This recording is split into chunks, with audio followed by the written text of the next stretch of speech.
Are there national economic principles in the Bible? Does God believe in economic equality? Is there a biblical basis of economic equality? Let's look at one of the most wonderful economic laws ever written and its implications for us. Let's look at the Jubilee, how it could bring great national blessings, and what it pictures for our eternity. Imagine saving up to take a year off every 7 years. The land Sabbath was enshrined in God's law. In the 7th year, there shall be a Sabbath of solemn rest for the land, a Sabbath to the Lord. The soil remained untilled. The people trusted God for a bountiful harvest in the 6th year. The people were reminded that God is the landlord, and we are the tenants. The people were taught generosity to both staff and stranger. Debts were canceled. Leisure time was to be devoted to the study of God's Word, and for neighbors to rejoice with their children. The 7th land Sabbath flowed into the 50th year, the Jubilee, a year of release. Land could be leased until the Jubilee year, but then had to be given back to the original owners. Slaves to debt would have had their debts terminated. This is greater freedom than exists in the land of the free, and you shall consecrate the 50th year, and proclaim liberty throughout all the land to all its inhabitants. This is a market correction from outside the market, an end of oppression. The Jubilee pictures our everlasting Sabbath, all wrongs being righted, restoration of our rightful places, freedom from the oppression of sin.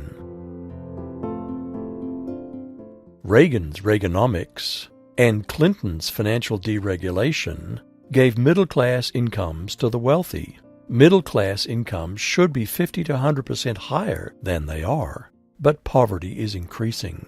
The greatness of a nation is not measured in the might of its armies or the size of its gross domestic product, but by how it treats its poor. The Jubilee cries, "Loose the bonds of wickedness, undo the heavy burdens, let the oppressed go free, break every yoke, share your bread with the hungry, bring to your house the poor who are cast out. When you see the naked, that you cover him, then your light shall break forth like the morning." Albino Barrera writes in his book, Economic Compulsion and Christian Ethics, a jubilee was to be proclaimed every 50 years, during which land was returned to its original owners. Debt was written off, and those in bondage were released. The promised land was divided with great care, in which the allotment took into account the soil's fertility and family size. Ancestral land served the practical value of enabling every household to maintain its freedom and independence by providing for itself. Thus the Jubilee Law and the numerous admonitions to redeem family land had their practical utility in ensuring that households supported and sustained themselves through their own efforts. The Catholic Encyclopedia gives several advantages of the Jubilee year, which can be abbreviated. It prevents the few accumulating and hurting the rest. Nobody should be born poor, since everyone had hereditary land. It prevents the rich bullying the poor. It provides an end of slavery to debt. It provides fresh opportunities to begin life again.